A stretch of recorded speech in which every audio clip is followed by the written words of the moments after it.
Hello, this is Julie from stampandjulie.com, and today I wanted to show you how to create a custom card with a printable template. So we're going to start when you open My Digital Studio 2, you're going to come to this screen here, and we're going to start with a custom and 8.5 by 11 portrait size. Now when you click on this, you'll see the sizes come up on the top, and you'll be able to tell that you have what you want. And then you just hit create project. It will prompt you to name the project, so we're going to call this Lucky.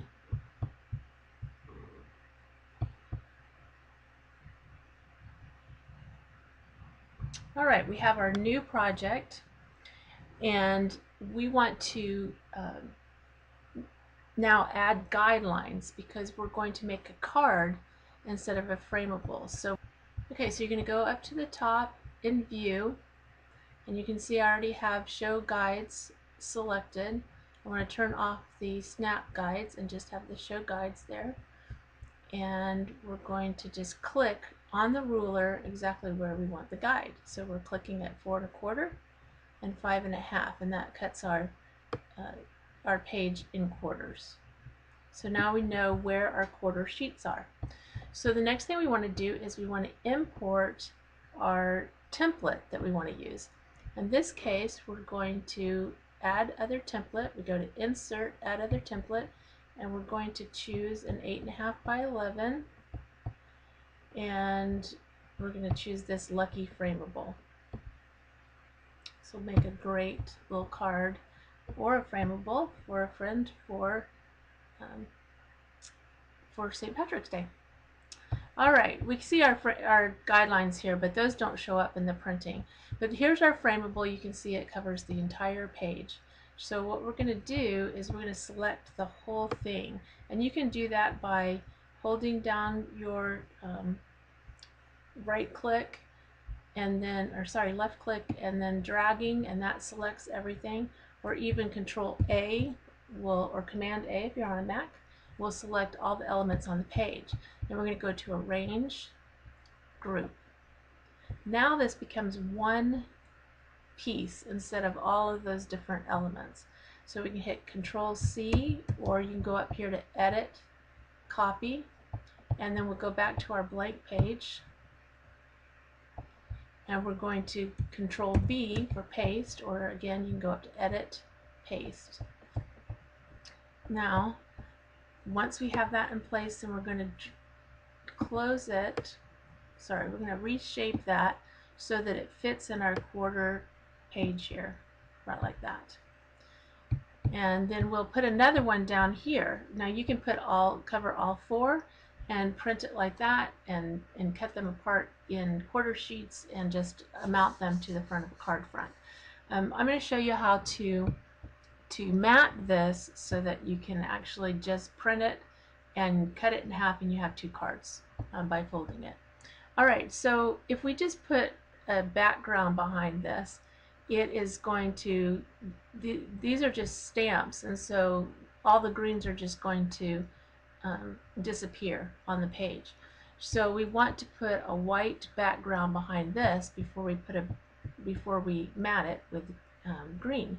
So I have my punches open here on the left, and you can see there's your punches resource on your resource palette, and we're just going to drag a square punch over here, and obviously that's not going to cover our whole thing here, but we're just going to resize that so that it covers the entire piece. Just a little bit extra. Let's make sure we get this all the way. Alright, now we want to recolor this punch because we want it to be white in the background, and I always do a color match. That just seems to be the easiest way, is to just come over here and hit color match, and then it will allow you to do that. Now you can see that box is still selected, so you can right click and say send to the back, or you can go to your layers tool to do that right here, send backward. Okay, I'm going to pull another square over, to mat it with. And I'm going to go ahead and select a color for this, and I do a match color because then you don't even have to know exactly what color it is. You can just match it straight from the template. So now we know that that's going to match. We drag it over here to the top, and we're going to almost completely cover this quarter sheet with this green. Okay, so we're going to stretch it out wide here, almost to the edge. We're going to stretch it down, almost to the edge. Okay, but obviously that's covering it up, so we want to send that to the back.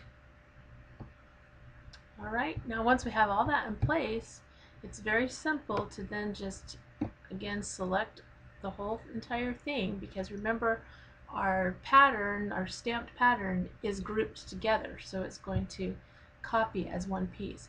And we're going to copy that, so edit, copy, and then we're going to edit, paste,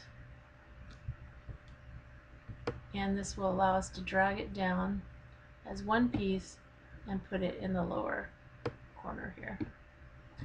Alright, so that's all there is to it. Now that you've got your piece all in there, ready to go, all you have to do is hit save, make sure you've saved all your changes, and then you can come down here to your design center and hit share. Here's our share button, and we're going to export this as a JPEG, and you'll see that it automatically assumes that you want to save the whole file, which is fine, and it tells you where it's going to save it, and you can even change the location if you want to. Just hit finish and it saves that file, and then you just go into that file and choose to print it, and when you print it, you will print it as a borderless 8.5 by 11 photo, so it will print the whole thing. Then you can just trim it and score it and embellish, and you have your little St. Patrick's Day card. So have fun with this, and be sure and visit us at stampandjulie.com for more information. And also, if you're on YouTube, hit the subscribe button underneath this video, and that will allow you to see all the videos as they become available. Have a great day. Bye.